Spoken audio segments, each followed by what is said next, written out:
When you look at the history of the universe, if you look with unbiased eyes, I think that what you will see is that the universe is a novelty-producing and conserving system of some sort.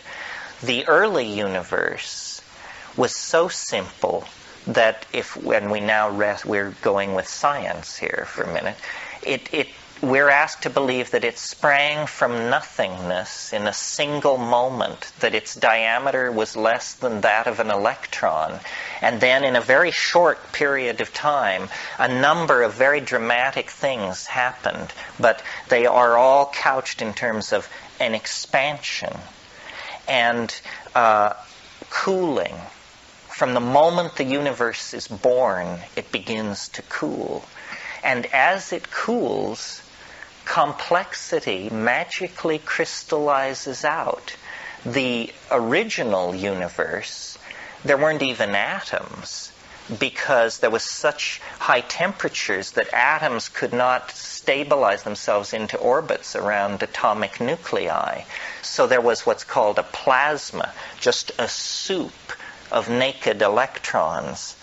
And then gradually, as the universe cooled, the simplest of all atomic systems was able to form, the hydrogen atom. And these hydrogen atoms were produced in staggering amounts, and they began to clump together. And this is tricky, but not our problem. This is a problem for science. They don't know why they clumped, because it should have all been smooth, right down to today. But it isn't. So in this clumping process, of course, great temperatures and pressures were created at the centers of these masses of hydrogen, and a novel process, therefore, could spring into existence, the process of fusion. And fusion of hydrogen in early stars cooked out heavier elements, iron, sulfur, and especially carbon. Well, after that, then you get all those molecular or atomic species, and then they can aggregate into molecular species. And then, because of the presence of 4-valent carbon, very complex molecules called polymers, which are chain molecules, can form. Some of them acquire the quality of being able to replicate. Some of them acquire the ability to enclose themselves in a membrane, and so forth and so on. And in short, the march is on toward you and I here this evening. But what's interesting to note is that each successive stage in this process happens more rapidly than the process which preceded it.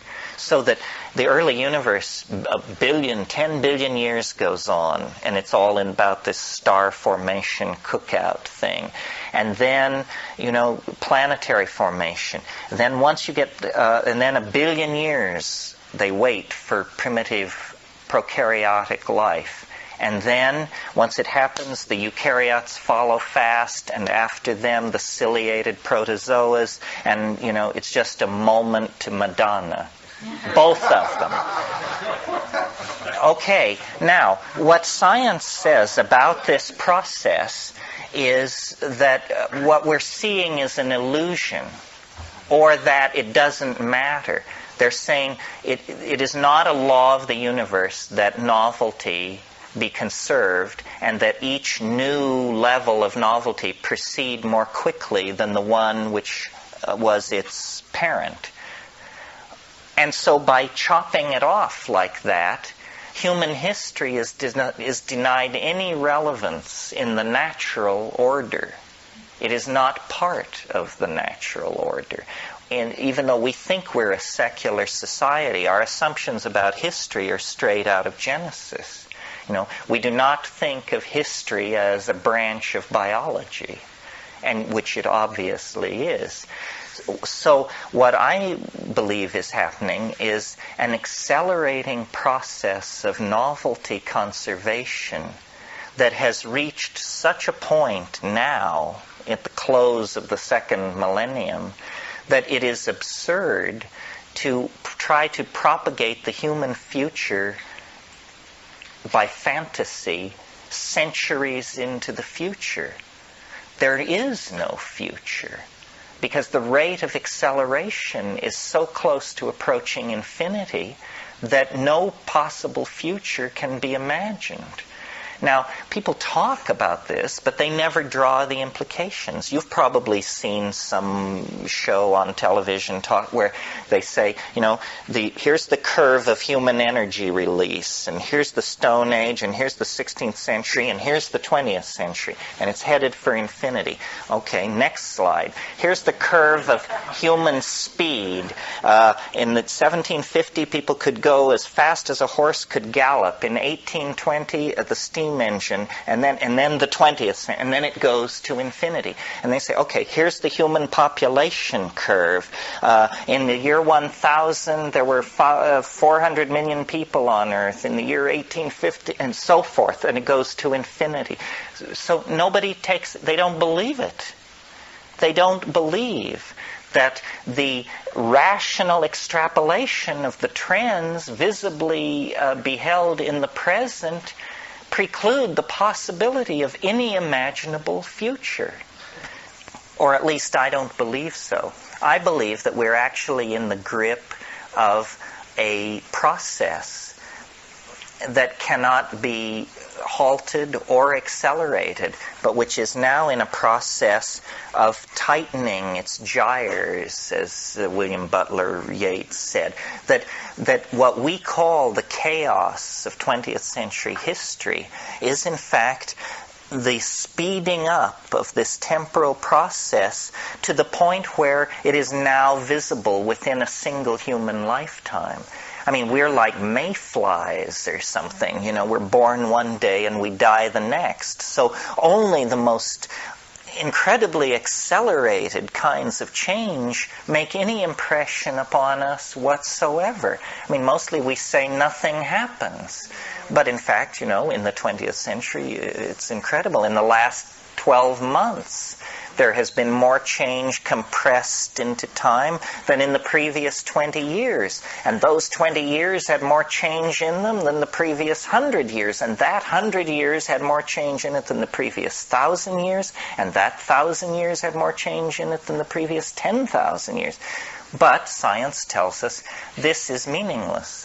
This is not a real, legitimate phenomenon that you're talking about. You're just lining up facts to make it appear as though there is an attractor, to make it appear as though the human historical enterprise is about to run itself into a stone wall or off a cliff or into another dimension.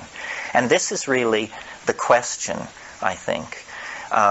Because psychedelics are, or were once described as consciousness-expanding drugs. Phenomenological description, consciousness-expanding drugs. Well, if that's true, or if there's even the slimmest possibility that that's true, then we have to avail ourselves of these things, because consciousness is precisely what we are starving for the lack of. And history is no longer rationally apprehendable by the systems which created it. I mean, everybody who's running around gloating over what happened to Marxist-Leninism should understand that Marxist-Leninism is traceable right back to the social contract theory of Rousseau, and that Western liberalism is traceable to the same root. And the crisis of Marxism is they just died first, that's all. But all these ideologies are on the brink of a coronary thrombosis, and we're going to have to catch the falling bodies when it hits. I mean, do you think that mercantile capitalism, which extracts the environmental reserves at an ever-accelerating rate, has any future whatsoever on this planet? I mean, they're just looting the last few $100 billion worth of stuff before they announce that everybody's going to have to go on a diet that will drop your jaw, So we've come to the end of our rope. So then what do we have to do about it? Well, what we have to do is we have to look back in time and find cultural models that served in the past. And, many of you who've been here before have heard me talk about what I call the archaic revival, an effort to jerk 20th century culture 180 degrees and send it right back to the value systems of the high Paleolithic, because that's the last moment that intelligence, language, religion coexisted with nature on this planet in a less than fatal arrangement. From the moment that agriculture was invented, the die was cast. Because first of all, agriculture is a strategy for dumping a huge database, the database of the hunter-gatherer, and replacing it with a database that is important for only 5 or 6 species of plant. You then give up nomadism, which begins to concentrate your impact on the land into one place. You then plant these crops, and you have such success producing food that now moving anywhere is unthinkable. Plus, the big project after the fall harvest festival is now we have to build a wall to keep the starving people from stealing our surplus. So immediately there's us successful people and those people who weren't successful and who have different cultural values and who didn't produce a food surplus. So, we've decided we're going to sharpen sticks and kill all of them. So then you have warfare, thicker walls, retreat into cities, standing armies, defense of territory, class structure emerge, the notion of wealth as an abstraction, because wealth in a Aboriginal society is a sharpened stone, not your portfolio with your investments neatly listed, you see. So this is, just a pass over these themes. I know a lot of people came hundreds of miles and drove a long way today, and I tend to whip you with this stuff.